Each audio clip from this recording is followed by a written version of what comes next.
दोस्त, आज हम इस वीडियो में इतिहास की एक खूबसूरत और आकर्षक राजकुमारी के बारे में बात करने जा रहे हैं, जिसके बारे में जानने के बाद आपका दिल और दिमाग खुश हो जाएगा। वो उस समय की सबसे बहादुर और दुर्भाग्यशाली राजकुमारी है। पिता ने कहा कि वो शादी नहीं करना चाहती थी। फिर उसके साथ क्या हुआ, इसकी पूरी कहानी जानने के लिए आपको आज का ये वीडियो अंत तक जरूर देखना होगा। लेकिन उससे पहले जिन दोस्तों ने अभी तक हमारे चैनल को सब्सक्राइब नहीं किया है, वे नीचे दिए गए सब्सक्राइब बटन को प्रेस करके हमारे चैनल को सब्सक्राइब कर लीजिएगा। उसके साथ बगल में मौजूद घंटी आइकॉन को भी जरूर दबा देना। तो चलिए शुरू करते हैं। दरअसल दोस्तों, राजकुमारी मंदाकिनी अपने पिता की इकलौती संतान थी। वो इतनी खूबसूरत थी कि उसकी खूबसूरती की चर्चा दूसरे राज्य में भी थे। सौंदर्य के अतिरिक्त उसमें नैतिकता, प्रतिभा आदि काफी सारे गुण थे। लेकिन इन सभी गुणों और अपने पिता के प्यार ने उन्हें अहंकारी बना दिया।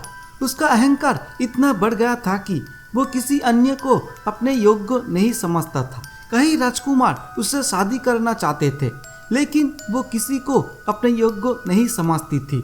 राजकुमारी का ये अहंकार दिन ब दिन बढ़ता ही जा रहा था। उधर लोगों में भी इस बात का डर था, लेकिन राजकुमारी अपने अहंकार के नशे में चूर थी और वो किसी राजकुमार को देखना भी नहीं चाहती थी। अंत में महाराजा एक युवा पड़ोसी राजा रंगमोहन के साथ एक योजना लेकर आए और घोषणा की कि राजकुमारी की आने वाले जन्मदिन पर राजकुमारी का विवाह उस आदमी से किया जाएगा जो सुबह सबसे पहले शहर के द्वार में प्रवेश करेगा। प्रातःकाल जो पहला आदमी नगर के द्वार पर आया, उसे राज कर्मचारियों ने पकड़ लिया। हालांकि वो लड़का मैले कुचले कपड़े पहने हुए थे और एक भिखारी था, लेकिन वो युवा सुंदर और स्वस्थ था। उसके चेहरे पर एक अलग ही चमक आ गई। महाराजा ने पुजारी को बुलाया और बिना किसी धूमधाम के राजकुमारी की शादी उस भिखारी से कर दी। राजकुमारी चिल्ला उठी और उसकी सुंदर आंखें रोते रोते लाल हो गई। लेकिन आज उसके पिता सख्त थे। उसने अपनी बेटी की चीख पर कोई ध्यान नहीं दिया। उसने भिखारी को केवल 5 स्वर्ण मुद्राएं देते हुए कहा, अपनी पत्नी को ले जाओ और जल्दी से मेरे राज्य से चले जाओ।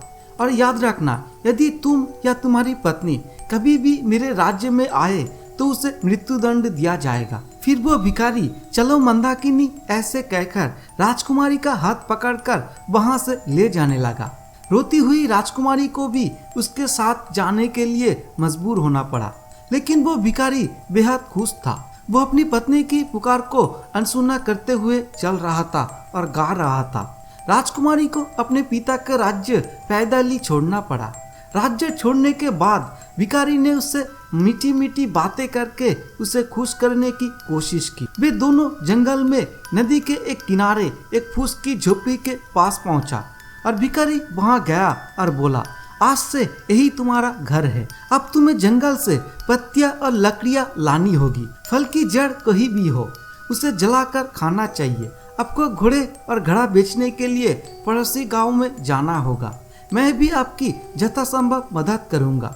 राजकुमारी के लिए यह जीवन बहुत दुखद था, लेकिन किस्मत सब कुछ बदल सकती है। उसकी एकमात्र खुशी ये थी कि भिखारी ने उसके साथ बहुत अच्छा व्यवहार किया। ऐसे ही कुछ दिन बीत गए। परिणाम स्वरूप एक दिन भिखारी उस झोपड़ी को छोड़कर मंदाकिनी के साथ एक गांव में आ गया। वे दोनों गांव में एक टूटे फूटे मकान में रहने लगे। भिखारी कहीं से कुछ पैसे लाया और उनसे मिट्टी के बर्तन खरीदे और अपनी पत्नी से कहा कि इन बर्तनों को बाजार में ले जाकर बेच दो। एक समय था जब वो राजकुमारी थी, इसलिए उसके लिए बर्तन लेकर बाजार जाना बहुत मुश्किल था, लेकिन ना चाहते हुए भी उसे जाना पड़ा। भिखारी ने उसे स्पष्ट कर दिया था कि यदि उसने उसका आदेश नहीं माना तो मंदाकिनी को छोड़कर चले जाएगा। नतीजा ये हुआ कि बेचारी मंदाकिनी सिर पर बर्तन लेकर बाजार चली गई, लेकिन उन्हें बर्तन बेचना नहीं आता था। वो ये भी नहीं जानता था कि दूसरे के साथ कैसा व्यवहार करना चाहिए, इसलिए वो बाजार में बर्तन लेकर उसके पास खड़ा रहता था, क्योंकि उसे जमीन पर बैठना बहुत बुरा लगता था। तभी वो कुछ देर तक वही खड़ा था कि एक युवक घोड़े पर सवार होकर बाजार में आया। उसने मंदाकिनी से बर्तन का दाम पूछा। तभी मंदाकिनी ने कठोर आवाज में कीमत की घोषणा की, जिसे सुनकर घोड़सवार वापस जा रहे थे। तभी उनका घोड़ा पलट गया और क्रोधित हो गया। नतीजा ये हुआ कि घोड़े के पैरों से सारे बर्तन टूट गए, लेकिन घोड़े पर सवार युवक बिना कोई ध्यान दिए चला गया। अब मंदाकिनी रोती हुई घर आई। उसे डर था कि कहीं भिखारी उसके आते ही क्रोध न हो जाए। और तभी भिखारी ने आकर देखा कि मंदाकिनी की आंखें रोने के कारण सूज गई थी। तब तो उन्होंने कुछ नहीं कहा, लेकिन अगले दिन उन्होंने कहा, मंदाकिनी तुम कुछ नहीं जानती, मिट्टी के सारे बर्तन टूट गए, अब हम दोनों कैसे जीवित रहेंगे। हालांकि एक ही उपाय है और वो ये है कि शहर में जाना होगा। मैंने सुना है कि राजा रंगमोहन बहुत दयालु इंसान है। मैं तुम्हें अपने पक्ष में काम दिलाने की कोशिश करूंगा। यदि तुम्हें नौकरी मिल गई तो मैं भी तुम्हारे काम से निश्चिंत होकर कहीं अच्छी तनख्वाह वाली नौकरी ढूंढने का प्रयास करूंगा। मैं कुछ पैसे इकट्ठा करूंगा और एक व्यवसाय शुरू करूंगा और फिर मैं तुम्हें भी अपने पास ले जाऊंगा। राजा रंगमोहन का नाम सुनकर मंदाकिनी ने गहरी सांस ली, क्योंकि यही राजा थे जिन्होंने एक बार उनसे शादी का प्रस्ताव रखा था। आज वो उस राजा की रानी हो सकती थी, लेकिन उसके घमंड को हाय, आज वो इस महल की दासी बनने जा रही थी। इसलिए अब वहां जाने के अलावा कोई चारा नहीं था। मंदाकिनी नगर में जाकर राजा के महल में आ गई। भिखारी ने उसे विदा ली और कहीं चला गया। मंदाकिनी का घमंड चूर चूर हो गया। उनका स्वभाव अब काफी बदल गया है। वो अब बहुत विनम्र, मेहनती और सावधान नौकर बन गया था। रसोई की मुखिया रंभा कुमारी अपने काम से काफी संतुष्ट थी। इसके बाद बसंत पंचमी यानी राजा रंगमोहन का जन्मदिन आया। इस दिन राजा सभी सेवकों को अपने हाथों से पुरस्कृत करता था। दूसरी दासी के साथ मंदाकिनी को भी महल में जाना पड़ा। सभी नौकरों को इनाम मिल गया और सभी नौकरानियों को भी इनाम मिला। फिर मंदाकिनी को भी बुलाया गया। वो हाथ झुकाकर सिंहासन के सामने खड़ी हो गई और राजकुमार ने कहा, मंदाकिनी मैं तुमसे खुश हूँ। मैं चाहता हूँ कि तुम मेरी रानी बनो। मंदाकिनी ने कहा, महाराज मुझे क्षमा कर दो, मैं किसी और की बीवी हूँ। आपको ऐसे अधार्मिक बातें नहीं बोलनी चाहिए। मेरा एक पति है। मेरा पति भिखारी हो तो क्या हुआ, वो मेरा सब कुछ है और मैं उसके अलावा किसी और के बारे में नहीं सोच सकता। वो मेरा पति है। यदि आप मुझ पर इतने दयालु हो तो कृपया मेरे पति को ढूंढकर मेरे सामने ला दो। मंदाकिनी के ये वचन सुनकर महाराज रंगमोहन चले गए और कुछ देर बाद भिखारी महल से बाहर आया। मंदाकिनी ने अब उसे देखा तो दौड़कर उसके पैरों पर गिर पड़ी।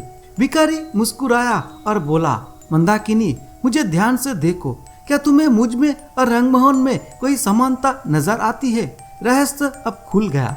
राजा रंगमोहन ने ही उन्हें भिखारी के वेश में प्राप्त किया था और मंदाकिनी उनकी रानी थी। तब राजा रंगमोहन ने कहा, मंदाकिनी मुझे माफ कर दो। मुझे तुम्हारे अहंकार की कोई दवा नहीं मिली, इसलिए मुझे तुम्हारे पिता के साथ ये रास्ता अपनाना पड़ा। अंत में मैं यही कहूँगा कि घमंड और अहंकार का जीवन में कोई स्थान नहीं है। कठिन परिस्थितियां हमारे अहंकार को नष्ट करने और हमें विनम्र बनाने में मदद करती है। जीवन की सच्ची समझ विपरीत परिस्थितियों से ही आती है और सच्चे प्यार और समर्पण के बिना जीवन में कुछ भी संभव नहीं है। मैं यही भी कहना चाहता हूँ कि स्थिति चाहे कितनी भी कठिन क्यों ना हो, सच्चा प्यार, सहनशीलता और समझदारी जीवन को सही दिशा में ले जाती है। नहीं तो आप इस मामले में क्या सोचते हैं, वो नीचे कमेंट बॉक्स में कमेंट करके जरूर बताएं। साथ ही अगर आपको आज का ये वीडियो पसंद आया है तो इसे लाइक करने के साथ साथ अपने दोस्तों के पास शेयर करना भी ना भूलें। धन्यवाद।